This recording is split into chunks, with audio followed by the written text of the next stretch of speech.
Barnaby Rudge by Charles Dickens. Chapter 19. Dolly Varden's pretty little head was yet bewildered by various recollections of the party, and her bright eyes were yet dazzled by a crowd of images dancing before them like motes in the sunbeams, among which the effigy of one partner in particular did especially figure, the same being a young coachmaker, a master in his own right, who had given her to understand, when he handed her into the chair at parting, that it was his fixed resolve to neglect his business from that time and die slowly for the love of her. Dolly's head and eyes and thoughts and seven senses were all in a state of flutter and confusion for which the party was accountable, although it was now 3 days old, when, as she was sitting listlessly at breakfast, reading all manner of fortunes, that is to say, of married and flourishing fortunes, in the grounds of her teacup, a step was heard in the workshop, and Mr. Edward Chester was descried through the glass door, standing among the rusty locks and keys, like Love among the roses, for which apt comparison the historian may by no means take any credit to himself, the same being the invention in a sentimental mood of the chaste and modest Miggs, who, beholding him from the doorsteps she was then cleaning, did, in her maiden meditation, give utterance to the simile.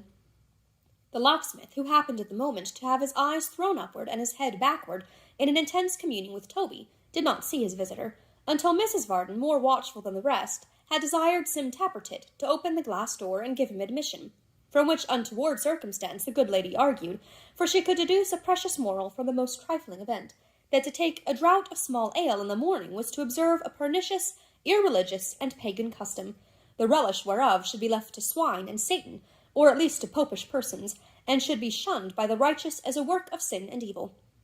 She would no doubt have pursued her admonition much farther, and would have founded on it a long list of precious precepts of inestimable value, but that the young gentleman standing by in a somewhat uncomfortable and discomfited manner, while she read her spouse this lecture, occasioned her to bring it to a premature conclusion. "I'm sure you'll excuse me, sir," said Mrs. Varden, rising and curtsying. "Varden is so very thoughtless, and needs so much reminding. Sim, bring a chair here." Mr. Tappertit obeyed, with a flourish implying that he did so under protest. "And you can go, Sim," said the locksmith. Mr. Tappertit obeyed again, still under protest, and betaking himself to the workshop, began seriously to fear that he might find it necessary to poison his master before his time was out. In the meantime, Edward returned suitable replies to Mrs. Varden's courtesies, and that lady brightened up very much, so that when he accepted a dish of tea from the fair hands of Dolly, she was perfectly agreeable. "I am sure if there's anything we can do, Varden or I, or Dolly either, to serve you, sir, at any time, you have only to say it, and it shall be done," said Mrs. V. "I am much obliged to you, I am sure," returned Edward. "You encourage me to say that I have come here now to beg your good offices." Mrs. Varden was delighted beyond measure. "It occurred to me that probably your fair daughter might be going to the Warren, either to-day or tomorrow," said Edward, glancing at Dolly, "and if so, and you will allow her to take charge of this letter, ma'am, you will oblige me more than I can tell you. The truth is that while I am very anxious it should reach its destination, I have particular reasons for not trusting it to any other conveyance, so that without your help I am wholly at a loss." "She was not going that way, sir, either to-day or tomorrow, nor indeed all next week," the lady graciously rejoined, "but we shall be very glad to put ourselves out of the way on your account, and if you wish it, you may depend upon its going to-day." "You might suppose," said Mrs. Varden, frowning at her husband, from Varden sitting there so glum and silent that he objected to this arrangement, "but you must not mind that, sir, if you please. It's his way at home. Out of doors he can be cheerful and talkative enough." Now the fact was that the unfortunate locksmith, blessing his stars to find his helpmate in such good humour, had been sitting with a beaming face, hearing this discourse with the joy past all expression, wherefore this sudden attack quite took him by surprise. "My dear Martha," he said. "Oh, yes, I dare say," interrupted Mrs. Varden, with a smile of mingled scorn and pleasantry. "Very dear, we all know that." "No, but my good soul," said Gabriel, "you are quite mistaken. You are indeed. I was delighted to find you so kind and ready. I waited, my dear, anxiously, I assure you, to hear what you would say." "You waited anxiously," repeated Mrs. V. "Yes, thank you, Varden. You waited, as you always do, that I might bear the blame if any came of it. But I'm used to it," said the lady, with a kind of solemn titter, "and that's my comfort." "I give you my word, Martha," said Gabriel. "Let me give you my word, my dear," interposed his wife, with a Christian smile, "that such discussions as these between married people are much better left alone. Therefore, if you please, Varden, we'll drop the subject. I have no wish to pursue it. I might say a great deal, but I would rather not. Pray don't say any more." "I don't want to say any more," rejoined the goaded locksmith. Well, then don't, said Mrs. Varden. Nor did I begin it, Martha, added the locksmith good-humouredly. I must say that. You did not begin it, Varden, exclaimed his wife, opening her eyes very wide and looking round upon the company as though she would say, You hear this man. You did not begin it, Varden, but you shall not say I was out of temper. No, you did not begin it. Oh, dear, no, not you, my dear. Well, well, said the locksmith, that's settled then. Oh, yes, rejoined his wife, quite. If you like to say Dolly began it, my dear, I shall not contradict you. I know my duty. I need know it, I am sure. I am often obliged to bear it in mind, when my inclination perhaps would be for the moment to forget it. Thank you, Varden. And so, with a mighty show of humility and forgiveness, she folded her hands and looked round again with a smile, which plainly said, If you desire to see the first and foremost among female martyrs, here she is, on view. This little incident, illustrative though it was of Mrs. Varden's extraordinary sweetness and amiability, had so strong a tendency to check the conversation and to disconcert all parties but that excellent lady, that only a few monosyllables were uttered until Edward withdrew, which he presently did, thanking the lady of the house a great many times for her condescension, and whispering in Dolly's ear that he would call on the morrow, in case there should happen to be an answer to the note, which, indeed, she knew without his telling, as Barnaby and his friend Grip had dropped in on the previous night to prepare her for the visit which was then terminating. Gabriel, who had attended Edward to the door, came back with his hands in his pockets, and after fidgeting about the room in a very uneasy manner, and casting a great many sidelong looks at Mrs. Varden, who, with the calmest countenance in the world, was 5 fathoms deep in the Protestant manual, inquired of Dolly how she meant to go. Dolly supposed by the stagecoach, and looked at her lady mother, who, finding herself silently appealed to, dived down at least another fathom into the manual, and became unconscious of all earthly things. Martha, said the locksmith. I hear you, Varden, said his wife, without rising to the surface. I am sorry, my dear, you have such an objection to the Maypole and old John, for otherways, as it's a very fine morning, and Saturday's not a busy day with us, we might have all 3 gone to Chigwell in the chaise, and had quite a happy day of it. Mrs. Varden immediately closed the manual, and bursting into tears, requested to be led upstairs. What is the matter now, Martha? inquired the locksmith, to which Martha rejoined, Oh, don't speak to me, and protested in agony that if anybody had told her so, she wouldn't have believed it. But Martha, said Gabriel, putting himself in the way as she was moving off with the aid of Dolly's shoulder, wouldn't have believed what?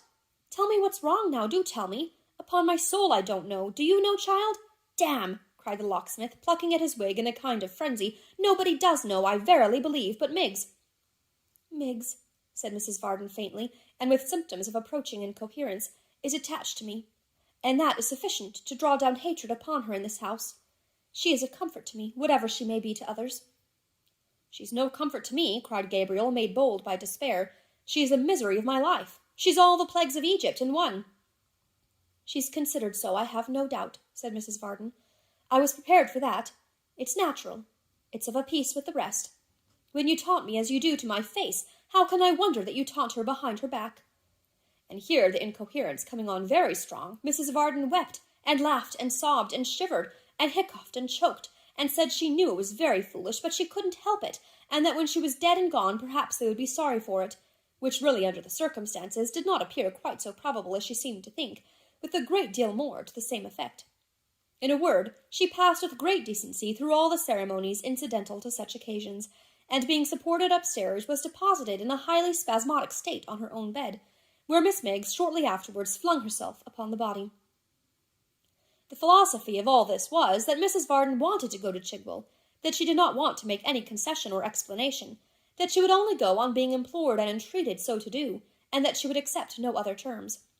Accordingly, after a vast amount of moaning and crying upstairs, and much damping of foreheads, and vinegaring of temples, and hartshorning of noses, and so forth, and after most pathetic adjurations from Miggs, assisted by warm brandy and water not over weak, and divers other cordials, also of a stimulating quality, administered at first in teaspoonfuls and afterwards in increasing doses, and of which Miss Miggs herself partook as a preventative measure, for fainting is infectious. After all these remedies, and many more, too numerous to mention, but not to take, had been applied, and many verbal consolations, moral, religious, and miscellaneous, had been superadded thereto, the locksmith humbled himself, and the end was gained. If it's only for the sake of peace and quietness, father, said Dolly, urging him to go upstairs. Oh, Doll, Doll, said her good-natured father, if you ever have a husband of your own— Dolly glanced at the glass. Well, when you have, said the locksmith, never faint, my darling. More domestic unhappiness has come of easy fainting, doll, than from all the greater passions put together. Remember that, my dear, if you would be really happy, which you never can be if your husband isn't. And a word in your ear, my precious. Never have a Miggs about you. With this advice, he kissed his blooming daughter on the cheek, and slowly repaired to Mrs. Varden's room, where that lady, lying all pale and languid on her couch, was refreshing herself with a sight of her last new bonnet, which Miggs, as a means of calming her scattered spirits, displayed to the best advantage at her bedside. Here's master, Mim, said Miggs. Oh, what a happiness it is when man and wife come round again. Oh, gracious, to think that him and her should ever have a word together. In the energy of these sentiments, which were uttered as an apostrophe to the heavens in general, Miss Miggs perched the bonnet on the top of her own head, and folding her hands, turned on her tears. I can't help it, cried Miggs. I couldn't if I was to be drowned in 'em. She has such a forgiving spirit. She'll forget all that has passed and go along with you, sir.